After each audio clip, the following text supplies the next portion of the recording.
জামালপুরের দেওয়ানগঞ্জ উপজেলার পাথরেরচর এলাকায় অনুষ্ঠিত হলো মাদক বিরোধী সচেতনতামূলক সমাবেশ। বুধবার বিকেল ৩টায় পাথরেরচর টোলঘর প্রাঙ্গণে আয়োজিত এই সমাবেশে সভাপতিত্ব করেন ৯ নং ওয়ার্ড বিএনপির সভাপতি ফরহাদ হোসেন। এ সময় সমাবেশ পরিচালনা করেন মাইনুল ইসলাম।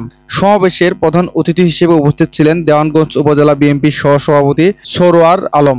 বিশেষ অতিথি হিসেবে উপস্থিত ছিলেন ১ নং ডাংধরা ইউনিয়ন বিএনপির সভাপতি আলহাজ আখিরুজ্জামান নয়া, সাবেক সভাপতি আব্দুর রশিদ, সিনিয়র সহসভাপতি আব্দুস সামাদ, মেম্বার সাধারণ সম্পাদক জুলহাস উদ্দিন সহ বিভিন্ন নেতৃবৃন্দ। প্রধান অতিথি তার বক্তব্যে বলেন, এলাকাকে মাদক মুক্ত করতে যুব সমাজের পাশে থেকে সর্বাত্মক উদ্যোগ নেওয়া হবে।